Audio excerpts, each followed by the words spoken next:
motivation. It's time for you to live, no more hesitation. It's Monday, it's Monday, it's Monday. And know what time it is. It's time for inspiration. It's time for motivation. It's time for you to live, no more hesitation.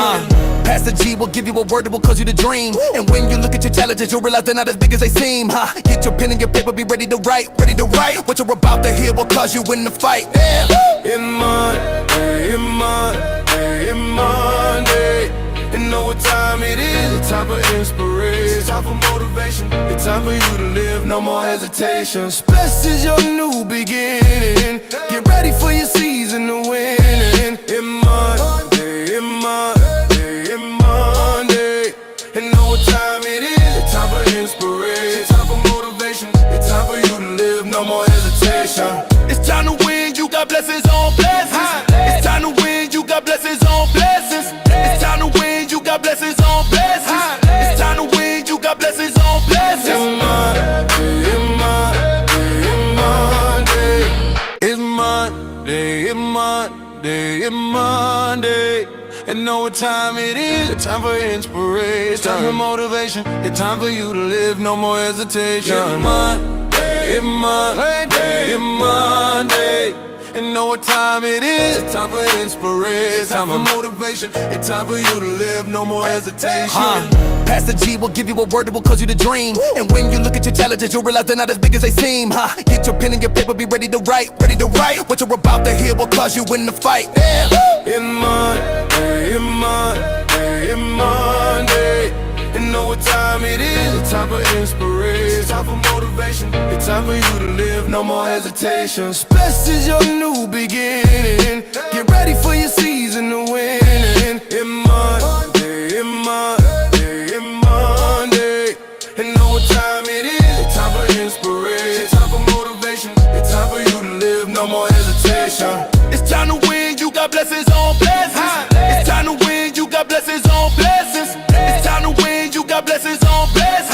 It's time to win, you got blessings on blessings. It's Monday, it's Monday, it's Monday.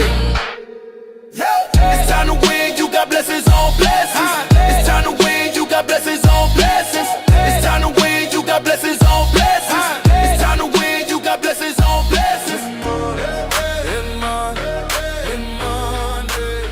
And know what time it is. Time for inspiration. Time for motivation. Blessings on blessings on blessings on blessings on blessings on blessings on blessings. You know, I love saying blessings on blessings on blessings. You heard the word, the song, the words of the song. It's Monday night. I'm excited. It's indeed a privilege to be here.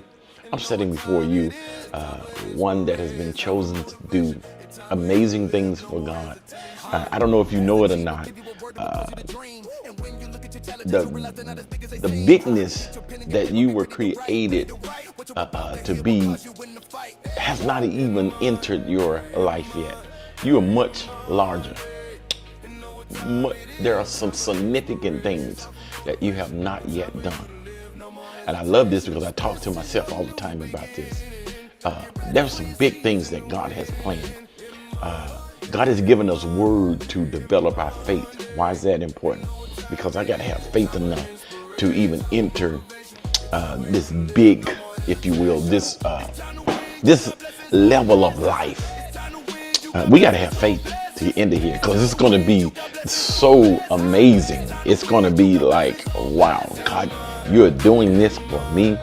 And I'm preparing you because that's exactly what God is saying to you. There's something big on the horizon, and your faith, this next level of life. I'm thankful again. It's Monday. I'm going to continue teaching in the vein that I started on yesterday, Sunday, February the 8th. When I began to teach yesterday and the date came across my mind, I'm not big on numbers. When I say I'm not big on numbers, I don't do a lot of speaking about the significance of numbers. I know that God is God. He's the God of every day. But yesterday, when I said February the 8th, something dropped in my spirit and I began to share. 8 is the number of new beginnings. new beginnings, new beginnings.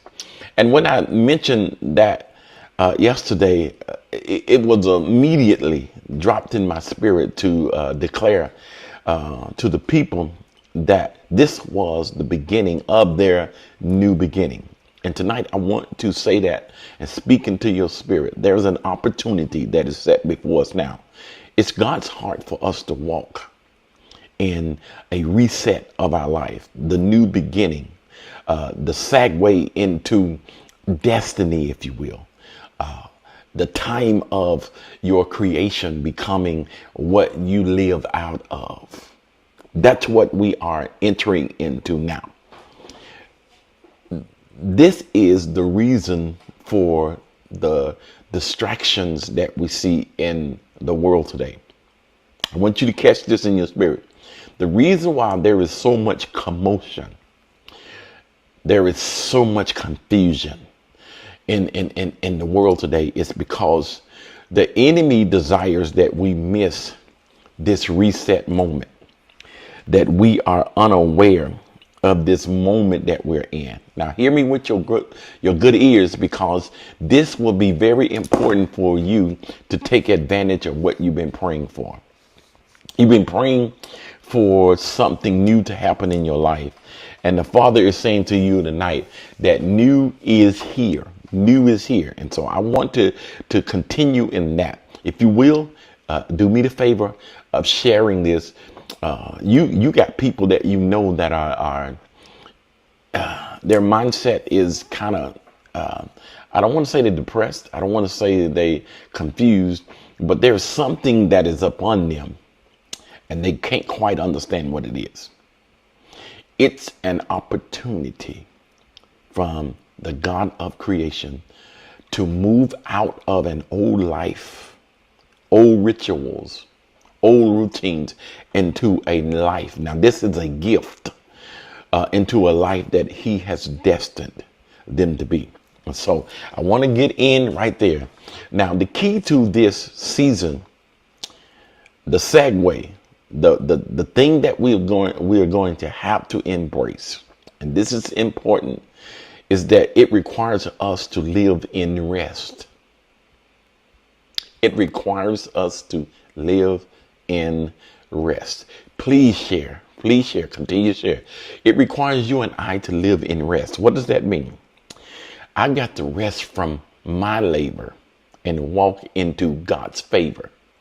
This next move from God will require us to get rid of our own self efforts and depend on what he is doing in our lives. I was talking to my wife the other day. One of the key things that God dropped in my spirit about being successful in a season that he has placed upon you is to recognize that your disciplines are great. Discipline is great, but don't confuse your discipline ability with what grace produces. Now, let me explain. Oftentimes when we think about receiving things from God and maintaining things, we think that they are maintained through our discipline. But listen to me. This life that God gives is only maintained from the grace that he gives to be able to maintain the life. Now, you can be very disappointed about discipline and trying to make that the thing that keeps you in position when it was a grace position. Now, don't make the mistake of thinking that I'm saying it's not necessary to be disciplined. I'm just saying to even enter the life and be successful in the life, you must recognize it is grace that created and it's grace that maintains it. Now, you can add your disciplines after the fact that I've understood that grace is what got me here and grace is what keeps me here. And God wants it like this because too many times through our discipline acts, and we hear it so often, that we are in position because we were so good and we disciplined ourselves and we did this, that, and the other, when actually, and in fact, the Bible says very clearly, Romans 5:17, that those that have received the abundance of grace shall reign in life. In other words, the reason why the reign has eluded us, or the place of authority has eluded us, is because we thought we convince God to do it through our good acts, as opposed to the grace that he's given us to even be good. Wow. So I wanted to get that into your life really quickly. Great life is ahead. What you've been praying for is available. Even with you being in or in the midst of a season of what it seems like confusion, when you wanted to go left, for some reason you ended up right. When you was looking up, for some reason you ended down. Now, the Lord has me speaking this because I want to emphasize that I'm speaking to anointed people. Anointed people. Now, this is going to be a great season. This is going to be a great time of clarity in our lives, that we are to depend more on what God did and done and doing, as opposed to what religion tells us the requirements are. I'm loving it already. Now, for those that are in a season of confusion and you know that you've been promised something major, but it seems like you're always a disappointment to yourself, and now you have convinced yourself that you are a disappointment to God, I want to tell you something, and I want you to hear me again with your good ears. God has a plan, and when God plans something, he also put a process in place. You are just in a process. Don't curse the process, because God's got something major. So we are entering, again, the new beginning. From tonight forward, I need you to believe with me that my life is now reset to begin again with better understanding of what God is doing and not what I am doing. If I trust in myself, and I am taught to do it regularly by my systems that I allow to speak into my life. I want to say it like this. In many cases, the very thing that we're taught that should bring life is the thing that robs us of the life.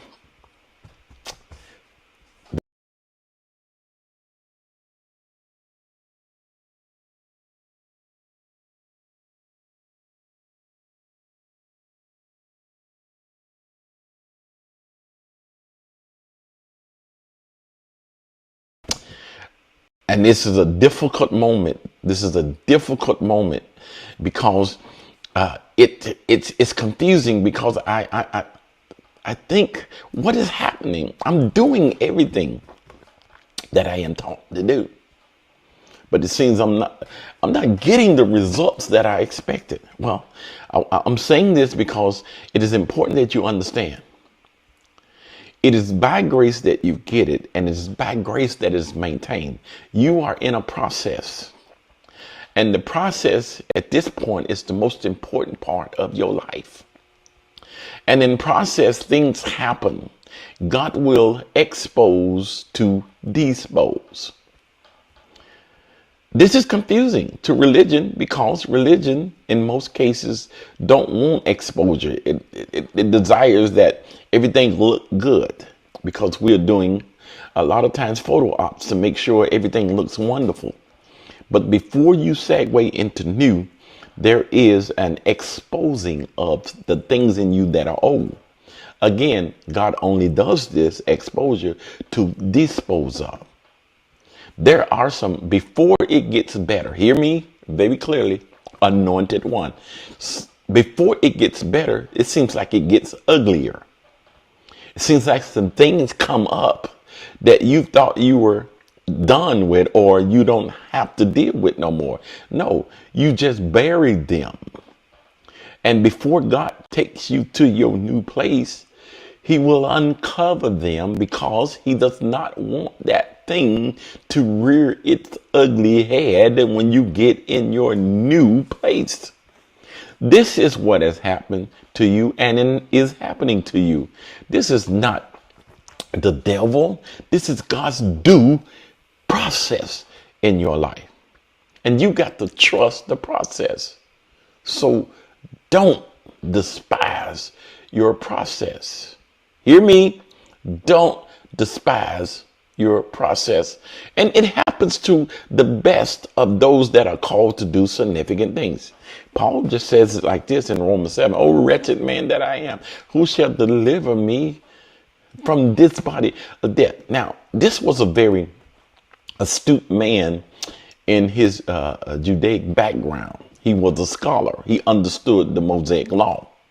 But when he gets the call from grace that would cause him to segue out of his old life into the life of grace, it causes you to fight with what you think you know, or what you were reared in, and what you were taught, and what you know much about, to allowing yourself to enter a grace moment where God says that doesn't matter.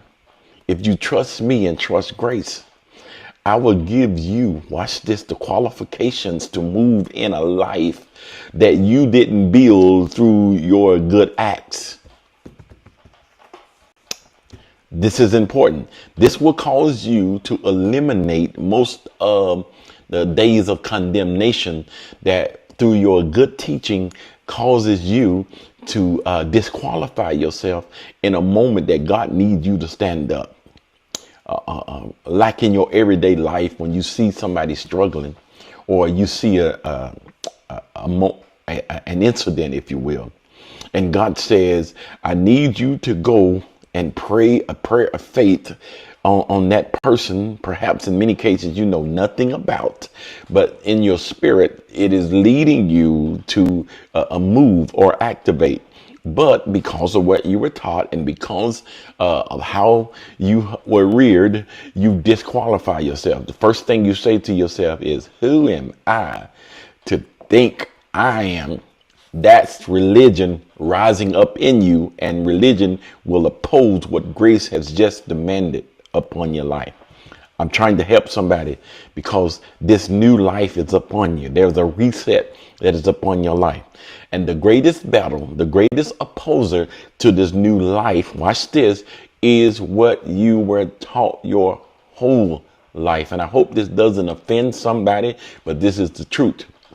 The confusion we are experiencing in the world, the things that we're watching on television, social media, and all the other places that you get your news from, is actually an attempt from the enemy to distract us from this moment that is a portal that segue us into new life. You can call it what you want, but at its core, it's just a distraction, because this is the opportunity to walk in a new beginning. A new beginning. The enemy will fight this word tonight subtly in your mind. Not by opposition necessarily, but by distraction. He's gonna try to distract you. He'll fight to make what I'm saying tonight just a passing, fleeting thought. He does not want this to lock in. He wanted to go in one ear, out the other ear, because he wants you to continue to operate in what you feel good about, because it's what you were reared in, but never brought life. And the Lord is saying, now I need the people, because the magnitude of God's heart concerning us and this reset moment is so huge. The enemy is fighting with distraction. He's going to use some good people to cause you to be distracted. Pay attention to this moment. But God is saying to you, all I need you to do is lock in faith. Let me say this while I'm here talking about this reset moment. There will be a separation. And this is going to require a lot. It's a small requirement, but it's going to be interpreted as big, because you found people that have finally accepted you. You finally got a group of people that you fit in with, or so you believe. And it has, quote unquote, blessed your soul, because you finally found it. You worked real hard your whole life to find some friends, your posse, if you will, your tribe, if you will. You didn't understand while you were despising the life that you had to live, the quote unquote lonely, reject, if you will, life, you didn't understand that that was something placed on you by the Father because of what you carried. Yeah, because of what you carried, because of his intent, because of the mandate, because of what you would eventually move into. He caused the rejection to be upon you, the life of not being able to connect to people. You despised it, but God blessed it. You thought it was an indictment, but God said it was the indication that you are carrying something. And so while you've been fighting to get in the group, God is saying, now I'm going to separate you from the group, because now is the time for your new beginning. This is the initiation of this new life. I hope you're hearing me very clearly. So the enemy is going to fight this moment. There is a routine word. There's a routine system that has already gotten the advantage in your life. And so when God comes with the challenge of being the one that shifts, he's challenging you to shift. It's very difficult because, again, we live in a democratic mindset. A democratic mind. What does this mean? We are governed by how many people we see doing a certain thing. That is what governs if the thing is right to do. But this time and this season for the chosen, it's not governed by how many people you see doing a certain thing. God is going to give you a route that is different from the route. And he's going to require you to go in faith. And if you will step out in faith, the new life will initiate immediately. This is so important for your life. This is what the heaviness is of this season. This is why things seem so heavy. You live in moments where you know that you should be happy, but I can't get happy. And why is everyone else happy? And why does it feel like I'm waiting? Well, if the Spirit of the Lord would allow you to be happy in your current circumstances, why would you think that you needed to shift? This is not an indictment. This is not an indictment. This is the love of God saying to you, you're not normal, and I can't make you feel normal. If you do, you'll never step into this moment. Your new life is nigh thee, and it's up on you now. I'm talking to you. This is your time of new life. This is the